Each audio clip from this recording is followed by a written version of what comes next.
اعوذ باللہ من الشیطان الرجیم، بسم اللہ الرحمن الرحیم۔ آج ہم جو بات کریں گے وہی آج بھی ہمارا موضوع جو ہے وہ جو کیس چل رہا ہے لندن میں پراپرٹی کا اس وقت، کیونکہ وہ ایک بہت ہی گرم ٹاپک ہے اور لوگ اس بارے میں جو ہے وہ جاننا چاہتے ہیں۔ تو ہم کوشش کرتے ہیں آپ کو جو ہے اس حوالے سے جو ہے اپنی تجزیہ بھی دیں اور جو معلومات ہو سکے وہ بھی دیں۔ کل ڈاکٹر فاروق ستان نے پریس کانفرنس کی، وہ آپ نے دیکھی بھی ہوگی اور اخبار میں شاید پڑھی بھی ہو۔ اس پریس کانفرنس میں ایک بہت اہم چیز تھی جو میڈیا نے صرف نظر کر دی اور حیرت انگیز طور پہ جو ہے نہ پرنٹ میں، نہ الیکٹرانک میں، نہ ڈیجیٹل میں وہ چیز جو ہے وہ ہائی لائٹ نہیں ہو سکی۔ فاروق ستار صاحب نے بھی اس بات پہ وہ اتنا زور دے کے شاید نہ معلوم پتہ نہیں کیوں کیا وجہ تھی، اس بات پہ اتنا زور نہیں دیا، جبکہ وہ بڑی ایک اہم نوعیت کی بات تھی۔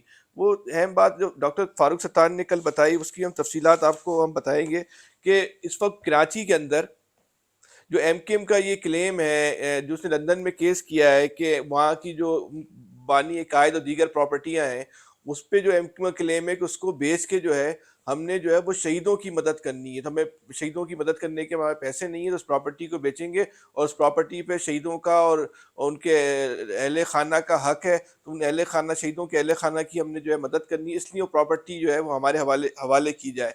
کل فاروق ستار نے ایک لسٹ جو ہے میڈیا کو دی، اس لسٹ میں اس بات کا انکشاف ہوا ہے کہ خدمت خلق فاؤنڈیشن کے تحت اس وقت کراچی میں ایم کیو ایم کے پاس یا کے ایف کے پاس جو ہے وہ 43 پراپرٹیاں ہیں جن کی مجموعی مالیت جو ہے وہ اربوں روپے میں، اور ہو سکتا ہے کہ یہ اس کی مجموعی مالیت جو ہے وہ لندن کی جو پراپرٹیاں ہیں اس سے شاید زیادہ ہو یا کم ہو یا اتنی ہو، لیکن 19-20 کے فرق سے جو ہے یہ فرق ہو سکتا ہے کہ بہت بڑا فرق نہیں ہے، وہ اربوں روپے کی پراپرٹی ہے۔ پہلے میں آپ کو اس پراپرٹی کی تفصیلات، اس کا علاقہ، اس پلاٹ کا میں سائز بتاؤں گا، اور اس کے بعد پھر ہم کچھ سوالات جو ہیں وہ ایم کیو ایم کی لیڈرشپ سے بھی پوچھیں گے اور ایم کیو ایم لندن کے حوالے سے بھی پھر ان سے بھی سوالات پوچھیں گے۔ اچھا، یہ بڑے مزے کی تفصیلات ہیں۔ بہادر یار جنگ میں 214 اسکوائر یارڈ کا پلاٹ ہے۔ کلفٹن کوارٹر میں 666 گز کا پلاٹ ہے۔ وہ کہہ رہے ہیں کوئی کیس ہے لیکن اس کی پٹیشن کاپی جو ہے نا اس پہ موجود ہے۔ اچھا، ایف بی ایریا میں، اب سنیں آپ، ایف بی ایریا میں جو ہے 1 2 3 4 5 6 7 پلاٹ جو ہیں وہ 120 گز کے ہیں، ایک پلاٹ جو ہے وہ 400 گز کا ہے، اور ایک پلاٹ جو ہے وہ 1500 گز کا ہے فیٹل بیریا میں، جس اوریجنل فائلیں کے پاس جو ہے وہ موجود ہے۔ ابھی ہم آگے بتائیں گے یہ جو بات ہے نا کہ وہ ہم نے غریب شہداء کی، اہل خانہ کی اور غریب کارکنوں کی مدد کرنی ہے، تو یہ آپ کو بتائیں گے۔ اس میں بڑا ایک اہم انکشاف بھی میں آپ کو آج کروں گا۔ ایک پلاٹ گارڈن ویسٹ میں جو ہے 750 اسکوائر یارڈ کا ہے، گلستان جوہر میں 10,000 گز کا ایک پلاٹ ہے، 10,000 اسکوائر یارڈ کا پلاٹ ہے گلستان جوہر میں۔ پھر 1100 اسکوائر یارڈ کا پلاٹ ہے، پھر گلستان جوہر میں ایک پلاٹ ہے وہ 4,680 اسکوائر یارڈ کا پلاٹ ہے۔ حیدرآباد میں 1 ایکڑ کا پلاٹ ہے، خیرپور میں 153 اسکوائر یارڈ کا پلاٹ ہے، خداداد کالونی میں 687 گز کا جو ہے نا وہ ایک پلاٹ ہے، کے ایم سی پارک کالونی 657 گز کا پلاٹ ہے، لانڈی 934 گز کا پلاٹ ہے، لیاری 23 گز کا پلاٹ ہے، ملیر ٹاؤن شپ میں 2,695 اسکوائر یارڈ کا پلاٹ ہے، نذیر حسین یونیورسٹی 4 ایکڑ کا پلاٹ ہے۔ نذیر حسین یونیورسٹی شہر کے لوگوں کو پتہ ہے، نذیر حسین یونیورسٹی کے بچوں کو تو نہیں وہ کیا پڑھایا جاتا ہے، کون پڑھاتا ہے، کیا پڑھاتا ہے، اس کی ڈگری کو کون تسلیم کرتا ہے نہیں کرتا، اس موضوع پہ نذیر حسین یونیورسٹی میں کیا کچھ ہوتا ہے، اس موضوع پہ ہم کوئی اور دن بات کریں گے، اس یونیورسٹی کا فائدہ کیا نقصان کیا، ابھی موضوع نہیں ہے ہمارا۔ نارتھ کراچی پہ جو ہے وہ ایک پلاٹ جو ہے وہ 3,432 اسکوائر یارڈ کا ہے، نارتھ کراچی میں ایک 3,520 گز کا ہے، ایک نارتھ کراچی میں 5,705 اسکوائر یارڈ کا ہے، بفر زون 992 گز، اورنگی ٹاؤن 2,000 گز، P N T colony Clifton کے پاس، پی این ٹی کالونی پتہ نا کتنا مہنگا علاقہ ہے،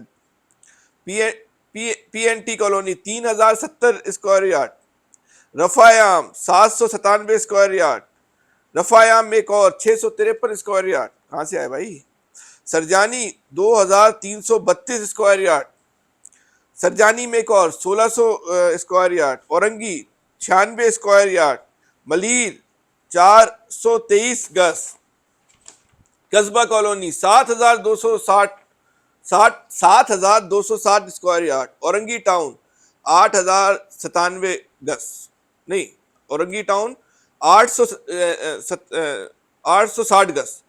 پھر گلستان جوہر نارتھ کراچی کے 2 پلاٹ ہیں جن کی اوریجنل کاپیاں موجود ہیں، لیکن اس پلاٹ کا جو ہے نا وہ سائز جو ہے وہ مینشن نہیں ہے جو ڈاکومنٹ دیے گئے.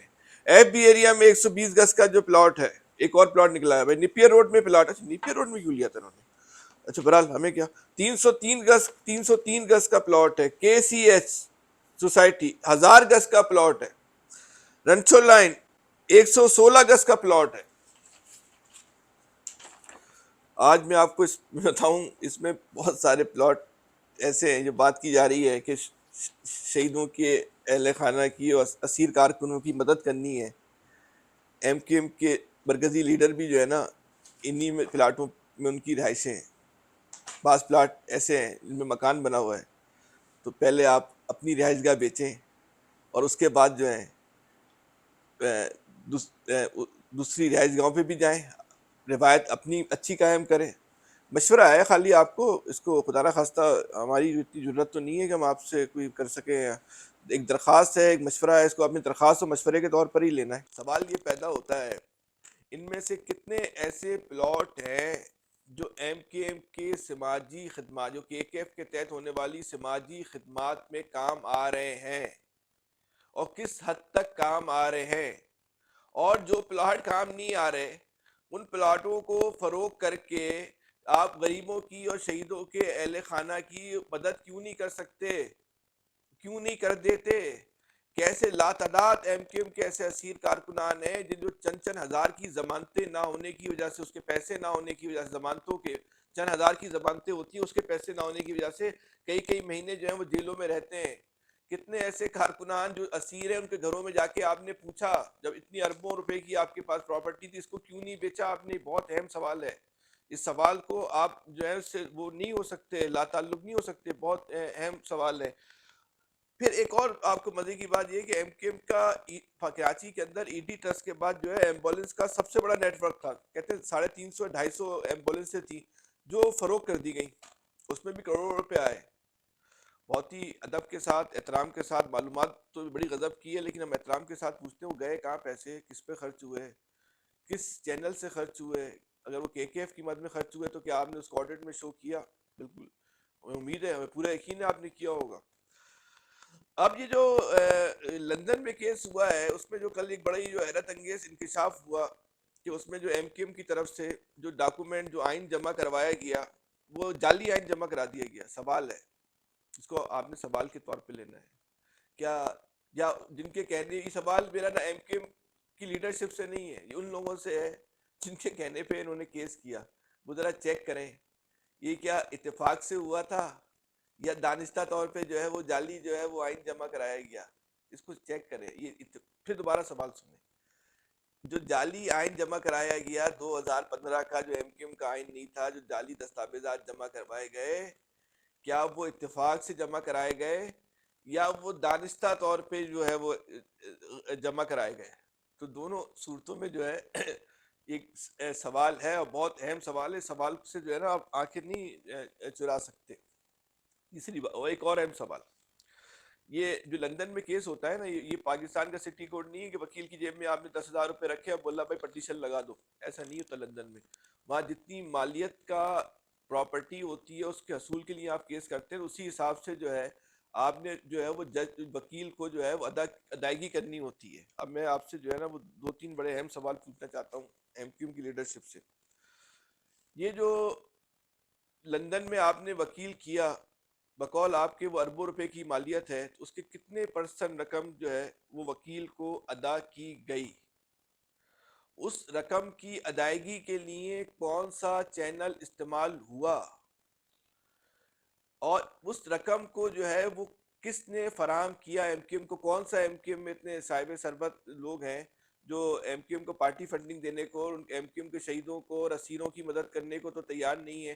شہدا کے خاندانوں میں فاقے ہو رہے ہیں، اسیروں کے گھر میں جو ہے وہ بھوک جو ہے اس کا ڈیرا ہے، ان کی تو جو ہے وہ مدد کرنے کو وہ تیار نہیں ہے. لیکن اس پراپرٹی کے حصول کے لیے وہ کون سے ایم کیو ایم کے صاحب ثروت لوگ تھے جنہوں نے یہ رقم دی؟ کس چینل سے گئی؟ وہ کون سی کمپنی کو ہائر کیا گیا؟ اس سوال کے جواب اگر یہ ایم کیو ایم کی لیڈرشپ دے گی تو یہ اس کا کیس جو ہے میں وزن پیدا ہوگا، اور وہ اپنے لوگوں کو مطمئن کر سکے کہ اگر صرف ایم کیو ایم کے اپنے لوگ جو ہیں وہ بھی اس ایم کیو ایم کے کیس پر مطمئن ہونے کو جو ہے وہ تیار نہیں ہے. تو برحال آج ہم نے آپ سے یہی گفتگو کرنی تھی، یہ ایک اہم سوالات ہم نے آپ کے سامنے رکھے ہیں. ہمیں امید ہے کہ آپ کو یہ چیز جو پسند آئی ہوگی. اس کو بنیادی طور پہ بتانے کا مقصد یہ تھا کہ جو سیاسی جماعتیں ہوتی ہیں وہ عوام کے مسائل سے غافل ہو کے غیر ضروری کاموں میں کس حد تک جو ہے وہ لگ جاتی ہیں، اور ان کی ترجیحات میں جو ہے عام آدمی کے مسائل حل کرنا نہیں ہوتا. بہرحال اس کے اور جو ان کے ترجیحات ہوتی ہیں وہ آپ کے سامنے آ گئی کہ کس طرح سے جو ہے وہ جائیداد کا اصول ہے. لیکن جو جائیدادیں اس وقت یہاں موجود ہیں، اگر واقعی مدد کرنی ہے ایم کیو ایم کو، تو ایم کیو ایم کو کل چاہیے کہ پریس کانفرنس کرے، اور یہ جو ایم کیو ایم کی یہ جو اربوں خربوں روپے کی پراپرٹی ہے اس کو نیلام کرنے کا اعلان کرے پہلے. ایک اور میں آپ سے بات کرنا چاہتا ہوں، ایک لمحے کے لیے ایک سوال اٹھانا چاہتا ہوں کہ اگر ایم کیو ایم لندن وہ کیس جیت گئی تو پھر یہ ثابت ہو جائے گا جو ایم کیو ایم ہے وہ اصل ایم کیو ایم لندن وہ ہے. پھر اس ایم کیو ایم کا کیا ہوگا؟ یہ سوال سب کے لیے ہے. اپنا بہت زیادہ خیال رکھیے گا. کل انشاءاللہ پھر کسی نئے موضوع کے ساتھ آپ سے ملاقات ہوگی. اللہ حافظ.